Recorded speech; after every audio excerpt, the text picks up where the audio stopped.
It's Action Hour with Lindsay Baker, and I'm here tonight with a breaking story for you. Breaking news from Brazil. 1,000 buffaloes, female buffaloes, many of them pregnant, have been abandoned to starve to death, die of thirst, and indeed they are. Hundreds have died. I'm here today with Paula Oliver, and she is an activist, and she also has lived in Brazil, is a Brazilian, I believe. I'm not sure about that, but you'll tell us. But anyway, you are right up to date on the story. Paula, let's jump in and get people up to speed. And then I want you to tell us what's going on right now, because I know you've been in touch with them.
And we want to thank Metropolis for letting us play that video. So Paula, what's the latest? What's going on right now? This was several days ago, the video, is that correct? That we just saw? Yes, some of these images were taken about 2 weeks ago that we just saw. And the latest that the nonprofit organization who has been working on site at the farm since day one, they have right now temporary guardianship of the animals. Nothing is guaranteed yet. It's still a legal battle between the owner of the farm and the nonprofit organization for the full guardianship, the permanent guardianship of over 1,000 buffaloes. Mostly female and pregnant, so we're counting on the numbers are going to increase. Now, when you say they have temporary guardianship, where do they have them? Are they being allowed? Because I understand that at one point he actually forced the workers that came in to save them off the land, and then they were able, through a court injunction or something like that, get back on. So where are they? And are they somewhere where they can keep them, or is it temporary as far as where they're going to be able to stay as well? Right now, the activists have been allowed to remain inside the farm and to care for the animals. So we have veterinary hospitals, tents, right? Very simple, and all functioning through donations. But the activists are inside the farm, all the operations to rescue, and the veterinary hospital, they're being able to feed, to give water to the animals, to treat them. which was a different situation 7 weeks ago when the owner retained guardianship of the animals and kicked all the activists out of the farm. So they had to put down their tents and set up camp outside of the fences of the farm on the road. And they never gave up. They set up camp there, and then 48 hours, they were able to revert the judge's decision and get permission to operate, and the temporary guardianship, which means it gives them the right to, the animals remain on the farm. They cannot remove the animals from the farm at this moment, but they can go in and treat them. How many is it? Before we go on, I do want to just say that there will be very graphic images. So there are some, not that many, but they are, you will see dead animals, bodies decaying. We want to warn you, spoiler alert, I will say so before the image, but I just want to let you know that. So how many do they know? I know it's so early to tell, but what are their guesses, if you have any idea, of how many will be left that if they do get the permanent custody, that they will have to home? Over 1,000. Looking more or less maybe 1,500 maybe, because of all the pregnant ones. Just to remind you, some of them are still very ill and they're dying. Every day we lose more animals. Today we lost a very dear, the first one who was rescued. She was not pregnant, but so even though they have veterinary care, they've been without food and water for approximately what we think between 3 to 4 months. So we're losing a lot of animals every day, and the ones that will remain mostly are pregnant. So we have to increase these numbers. And the organization, ARA, the nonprofit organization in charge of the case with the temporary guardianship. We're very optimistic that ARA will get the permanent guardianship of these animals. However, the problem is where to place them. We're hoping to have a sanctuary, maybe a piece of the farm could be devoted to a sanctuary for these animals, so we wouldn't have to relocate them. However, that may not happen, and we might have to rent or buy land, lease, year lease land nearby the state of São Paulo. We're near the city of Brotas, because transportation would be a great problem. Yes, indeed. So obviously there's a need for support from donations, and we want to ask people if they can possibly donate. The place to donate to is the gentleman that is running ARA. Is that correct? Yes, Alex Parent is the president of the nonprofit animal rights organization in charge. And you're going to be coming back with this gentleman and someone else too, I believe, on the 18th, with more information and more updates, etc. Go ahead. I'm sorry. Yeah, I was able to set up a time with Alex and his lawyer. I think it's very interesting for the lawyer to be on, and so he can give us the latest updates on the legal battle with the farmer. So that's going to be wonderful. And folks, what's the objective? Tell people what you would like them to do. Number one, get the word out. So how can they get this out in the public so there's a huge outcry? Can you talk about that for a little bit? Yes, we need exposure, because in Brazil we cannot trust the legal system, and we cannot just sit and wait to see what's going to happen. And then if we lose the guardianship of these animals, and they end up, the worst case scenario is that they end up going back to the farmer. So what I wish and I would like for people to do is to go to the Instagram page of the organization, where updates are being posted 3-4 times a day, every day, videos, and spread the word online. Yes, copy and paste, post on your. Make sure we're putting the right one up. So for them to go on Instagram. And Instagram? Búfala de Brotas. The Instagram is the same, but it's Búfala_DE_ and then Brotas. Okay, let's get that into, while you're talking a little bit more about this, let me get that into the chat group. We will put, better yet, we'll just put everything at the top, as we always do at the end of the broadcast, all the ways to contact. So folks just have to look at the top. It's right there. It'll be Yes, posted. I Okay. just Yeah, go ahead. Yeah, so we need exposure to put pressure on the authorities in Brazil in charge of the case. Pressure coming from outside of Brazil would be extremely helpful right now. A call for action that they do not give the guardianship of these animals back to the farmer. The laws in Brazil are a little bit different than here, but the same way as the meat industry laws here, the animals are treated as things, properties. So there is a chance that these animals You will could be get them back. given back to him. So that's number one, the exposure. Number two is, of course, donations, because so far this farmer has been charged with over 5 million reais in fines.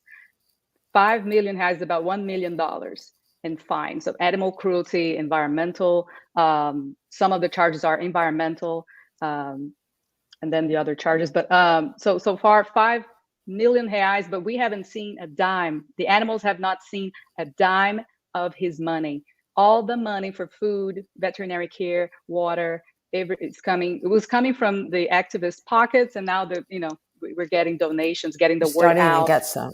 Yeah. Some Now, donations, and these animals eat a lot. It's been about yeah. 10 tons of food per day. Yikes. Yikes. Now, how can people, we see how they can donate, and we see these are going to be graphic images, folks, but how can they put out the stink? How can they get to the right people to complain, to get the word back to the leaders? Who should they contact? Yeah. Right now, we had to narrow down. There were some sanctuaries involved, and too many people trying to administer how to contact and who to contact. We had about 5 different organizations involved, and now everything falls into the ARA, Nonprofit Animal Organization, and their Instagram page is the main point of. So over there, they're going to post exactly where, because things are they're moving fast. Right. Every day things are changing. So right now we don't have. So people should follow them. People should follow them here. And then should they write to the president though of the country, or is that like not even going to do anything? Everything will help at this point. I will say. So maybe we can get that information up for them. We can get that up tonight. That'd be great. Later after the show, maybe we can do that. Okay, go ahead. I didn't want to interrupt you, but we want to make sure they know what to do for the action that we want them to take. Go ahead. Yeah. No, just to narrow down that we, instead of having different organizations with different sanctuaries involved, right now, everything, all the point of contact and point of source of all the information on this case is on the Instagram page of ARA, and which is Buffalo's Brothas, and they have the website. The one on the screen right now is their website. But the Instagram, they post every day, 3-4 times a day, all the updates. So if something comes along and some legal decision has been taken and we need to protest and we need to, get the fact exposed, and we need to email the authorities, the mayor, for example, or, the prosecutor or the judge, or the governor of the state, the president of the country, then the call for action will come from there. Great. So that's the key. Yes. A week ago, when the farmer retained the guardianship of the animals and kicked us out of the farm, we organized a protest in city center and city downtown of Brotas. And then we went online, and then hundreds of people showed up with signs, and that worked. They put a pressure on the judge, and the decision was reverted. And now the organization has retained temporary guardianship of the buffalo. That's wonderful. So it will work if people speak out. It will work. Yes, at this moment, as of today, we are on the standstill for the decision to be made by the judge. Rather, these animals are going to remain with the ARA animal organization or go back to the farmer. That's why we're kind of quiet right now, waiting for this decision. But if the decision comes that we lost the animals and they have to be returned to the owner, then we're going to have to make a lot of noise to revert that. Can't imagine it. It cannot happen. It cannot happen. It cannot. I don't think it's going to happen. I don't think it's going to happen because it's going to look very bad on the government, on the authorities. But the laws in Brazil are distorted, and we don't have 100% faith and justice.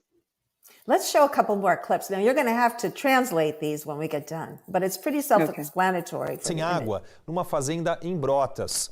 Com a autorização, voluntários, entidades, empresas e a prefeitura se uniram para cuidar dos animais. Hoje eles receberam silagem de cana doada por uma usina e água levada por um caminhão-pipa. Alguns búfalos estavam atolados e precisaram ser içados da lama.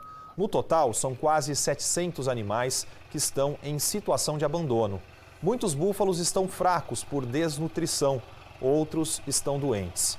Na semana passada, a Polícia Ambiental foi até a fazenda e encontrou 22 carcaças de animais e quase 700 búfalos vivendo em péssimas condições, sem comida e sem água. Os policiais registraram um boletim de ocorrência por maus tratos e autuaram o dono da fazenda em R$2.133.000. If you're just tuning in, it's Lindsay Baker on the Action Hour. I'm here with Paula Oliver, and we have a breaking story. 1,000 buffaloes left to die, all females, many pregnant. It's a major national disaster, and we want to get it out in front of the public so that we can make the Brazilian government do the right thing. So I think we kind of got the picture, but go ahead and fill us in on anything we might not have seen, heard in the last clip. That video was about in the beginning when they thought was about 700 animals. On that day alone, they found 22 carcasses. As of right now, over 200 have been found. Just a few days ago, they used a drone to fly over the property, and they saw some ditches that had been dug, and they excavated it, and there was over 100 bodies, dead carcasses of buffalo. And then they did the biopsy and found out that most of them have been buried alive. They were still breathing. They could tell because they have sand and dirt through all their respiratory passages. So they were still alive and they were being buried alive. Just to get rid of them. They were all put together in a lump, like just so much tissue to be thrown away. Yeah, when they decided the buffalo was not profitable, it was a dairy farm. They only sold the milk, buffalo milk. So when he decided, the owner, that it was not profitable, he decided to grow soybeans and corn, and that's subsidized by the government as well. So it's much more profitable business for him. So what he did is he's fenced a huge pasture area, fenced the animals out of this area into where they didn't have any food or any water, and he expected that they would just die, slowly die, and he could just go on with his soy and his corn. And well, they didn't die as soon as, he thought probably within a month or so they would die, and they suffered for 4 months. Many died, but buffaloes are tough animals. If it was cattle, they would have been all dead by the time the activists got there. And I guess he just figured, well, if they're strong enough, they'll survive. So, I mean, the one question I had was, they were out sort of where there was grazing land and water. Why were they starving? It wasn't, yeah, go ahead. So the farm has some grazing land and some water, but that whole area was fenced for the production of soy. So they were already starting with the machinery to work the soil to grow soy and corn. So they took the buffalo to another area of the property where there was no pasture, no water, and put a fence there so they couldn't come back to where the pasture was. Oh my gosh. So they were literally eating barks of tree. In some of these images you saw that they were saying, some of them were eating barks of tree in desperation to get some nutrients because they are pregnant. Some were nursing, and they were in complete despair for some food and some water. Oh my goodness. And I mean, we know these images are hard to watch, but we really want to get this story out. It's incredible, the cruelty. And the idea of a dairy company, which is a brand, probably a large brand. We don't have to get into the details, but it's probably a consumer brand and successful. And they had an image to the public, and that whole image is completely tainted. It shows, I think, very clearly where the interest and the main focus lies, which is on profit with no care for the animals, yet we continue to hear how much they love them, how well they're taken care of. But then all these stories come out all the time. And I know that you know a lot about it. We won't talk about why, but we know that you have covered a lot of information in your activism and can tell where some bodies are buried, but we'll stay off that subject and focus where we are right now, which is to try to help. Go ahead. I have to tell you, I have seen enough, but I have never seen a case where a farmer would, usually these farmers would send them to slaughter or sell them. These are profitable animals, profitable, if you will, for people who are not vegan, of course. If they see the animal as property, he could sell these animals. He could have, sent them to slaughter, doing what other farms do. But in this case, the level of cruelty was, because it wasn't a quick death. It was a torturous, slow, starving, painful death for each single one of these animals. That to me is cruelty and another level, unprecedented in Brazil. I don't think we can present this crime anywhere else in the world with this huge amount of animals, and they were healthy before that. So the veterinarians, we had access, the organization had access to their vaccination files in May 2021, this year, and all the animals were healthy. There was no reason to starve them to death. One of the arguments from the owners that they were old, and old buffalo don't give a lot of milk. So if they're not profitable, let's just kill them. I think that's what he thought. So I've seen a lot of cruelty, but this to me is another level.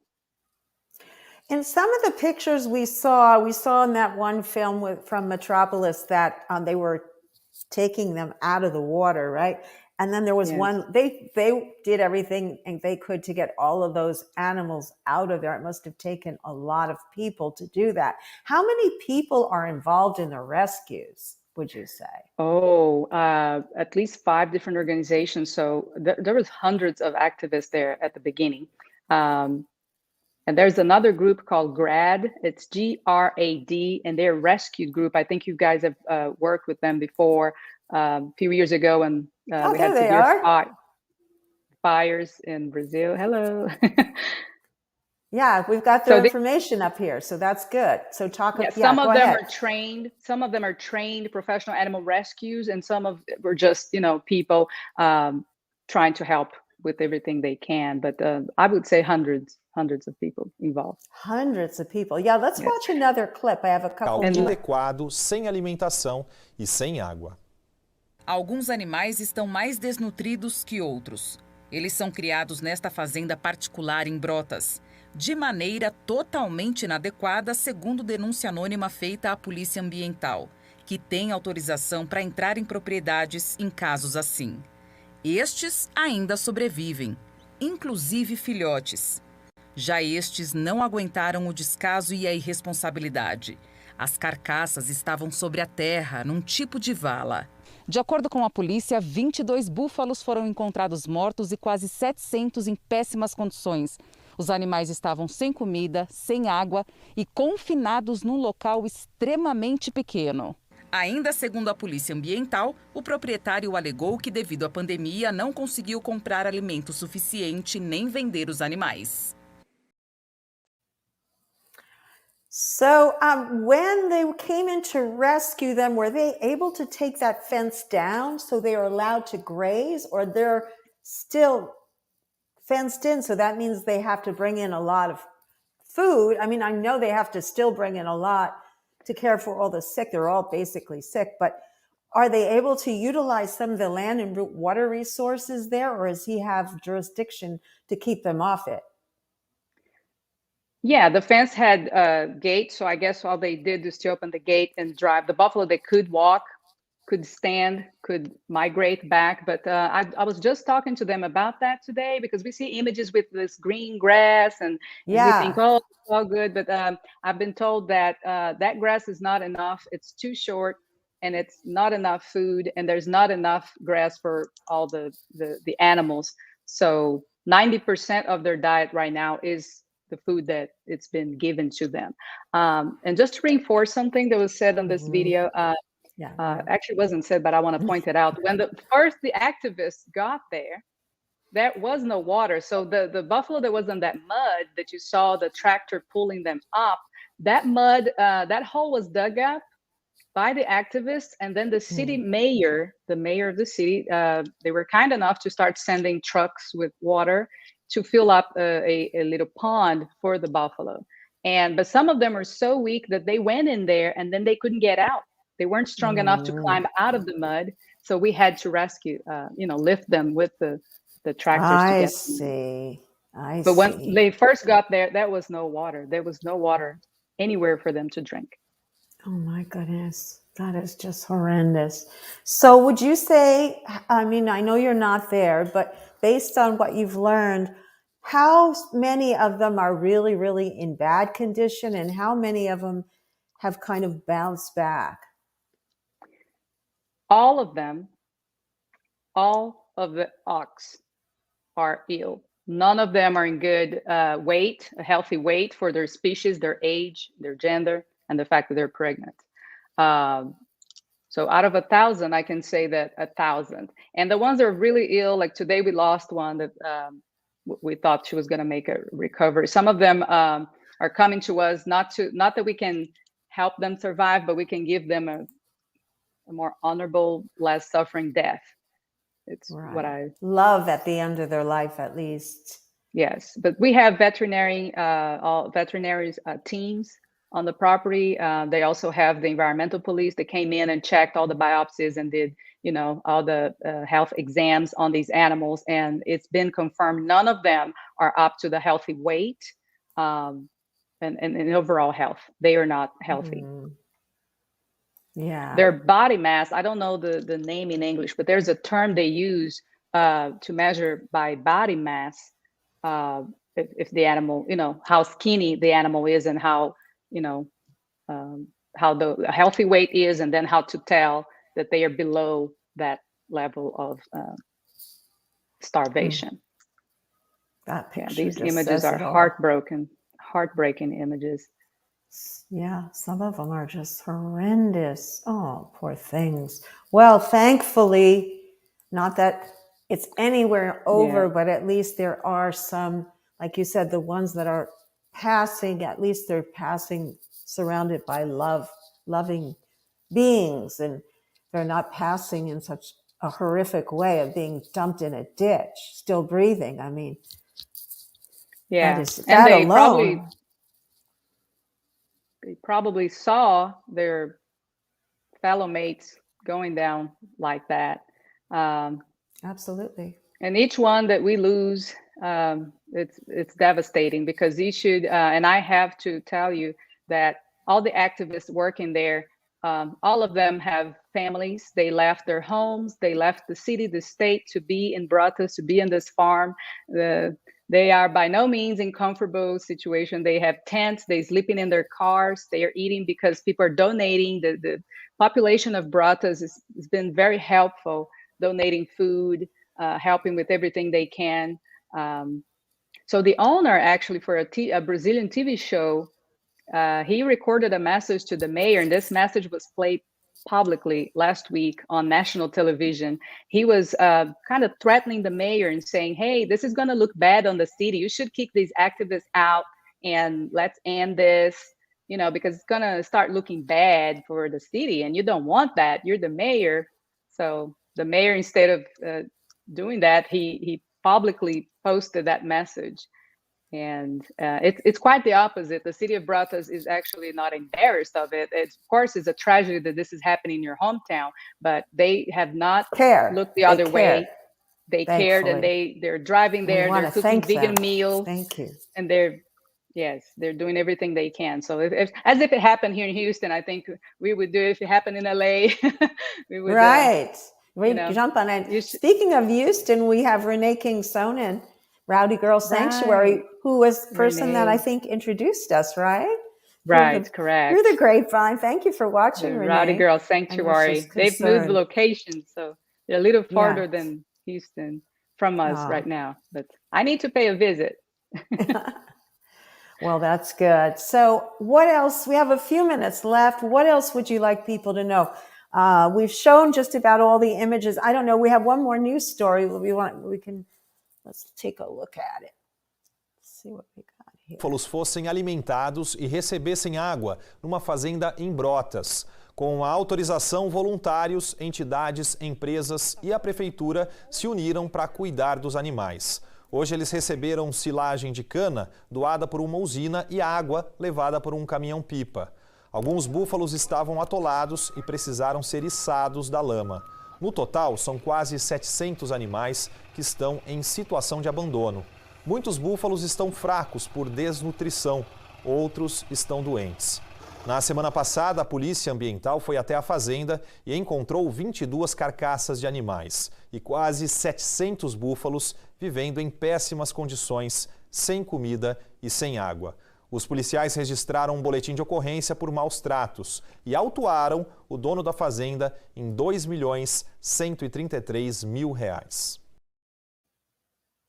So those that we just saw probably are like semi-grown up, maybe a year or two, right? They didn't look fully grown, but or no, they're pregnant. So some of these buffaloes are 12, 13 years old. And of course, they're forced to be pregnant every year because otherwise they won't give milk. And it's a milk farm. It's a dairy farm. Yeah. They need that milk. And they have one baby each time, right? Yes. Well, thank goodness. So once they have the one baby, then they're not being inseminated. I mean, I could not believe if the government would give them back to the landowner. That would be insane. I don't think. That's why we need help. And that's why I'm here. I wanted them, and they will talk on your show. We couldn't get them in this evening, but and I said, no, I'm going to go there because I have to ask, I have to expose and tell people here what's going on. So people see cruelty happens all over the world. However, I wanted to bring this case here in the US because even though it's happening in Brazil, Brazil is one of the largest producers of milk and meat in the world. A lot of the meat and dairy we're eating here, part of it is coming from Brazil. So if you eat meat, if you eat dairy, even if you're here, you have to know the source of that meat can be in another country, and this kind of suffering is happening. So the best help anyone seeing these images can give is to go vegan. No more animal products, because if the demand stops, then these farms won't exist. They will exist, but they will grow plants instead. Well, he's moving over to the other crops. So what he was moving No, he's still in the meat industry because all the soy and corn he was going to grow, it's to fatten animals around the world. Brazil is, I think, the second or third largest exporter of soy for cattle feed and factory farm feeding in China and all over the world. So that's where the money, the soy was going to go for, not to feed people directly. But he could farm other things, just like I had on my show, Farmers for Stock-Free Farming from Scotland, and they talk about making money. They've increased these struggling farmers, not like he's not, but those that were, actually started doing crops and different things with their land, and they started making a lot more money. It saved their businesses. So we do want them to transition, but what he's doing is just unconscionable. I mean, yes, what we know about him is that he was never a farmer. He's a city person. His father, the family was in charge of the farm. He himself had a different type of business. Psychoanalysis is his field of work. So he was never a farmer that really worked on the farm or lived on the farm. So perhaps he's not aware of all the money and all the success he could have by growing crops, different things. And he doesn't have any tie to the land, probably, because he didn't work the land. He was in a different, to him, it's just dollars and cents. So, wow, what a story. Property, yes. Yeah. So I wanted to thank you. Thank you so much. I know I emailed you and I insisted, and you gave this visibility to expose this case directly from another country, from Brazil. So I'm really thankful for this space and time that you guys gave. Before you go, though, I do want to run through each of these and just tell people what these different organizations are one more time before we go.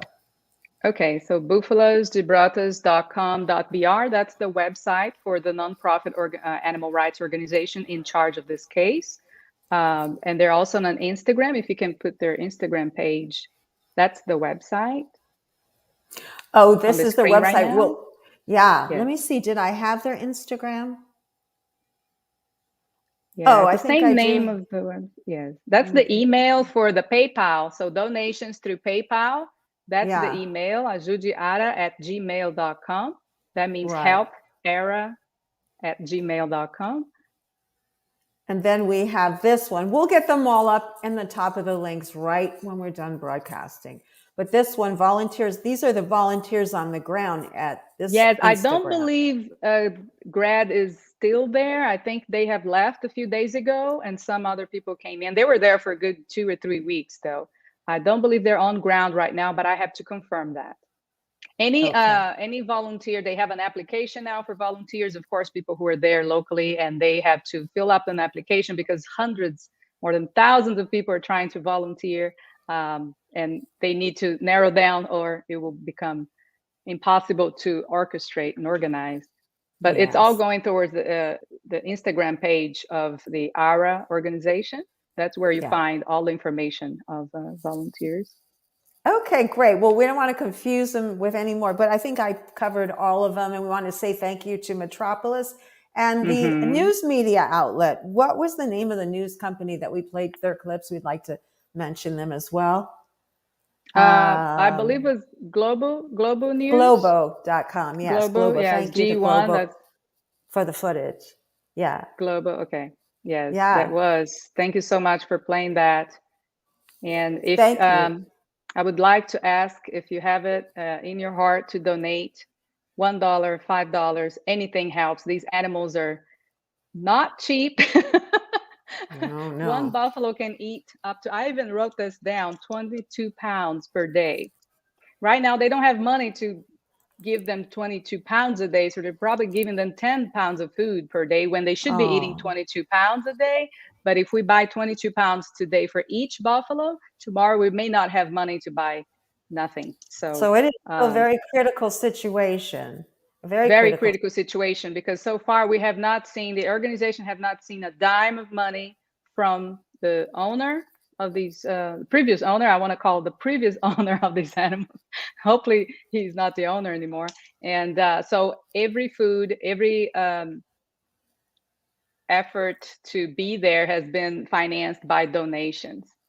And these donations go directly for the food, water, and medicine, you know, that these animals need on site. So we had a lot of people on tonight. Thank you all for watching and commenting, and please share out. Tina, Tom, Renee, thank you again. Laura, thank you all for watching and sharing out this story. And we're going to have you back. We're going to find out more. We're going to be with the attorney. So we're going to follow this story. Thanks for being on with me tonight, yes. Paula. Thank you so much for having me, for giving a space to talk about this issue. My pleasure. And please, everyone. Oh, horrific. Everyone, if you can, I'm going to donate. Please donate whatever you can. It's Christmas time. Let's help them. Let's give, please. I already donated. I asked friends. But it's a group effort, right? Alone, they can't do it alone. If everybody gives a little, it'd be amazing. It would be so much. So everybody gives what they can. It would be great.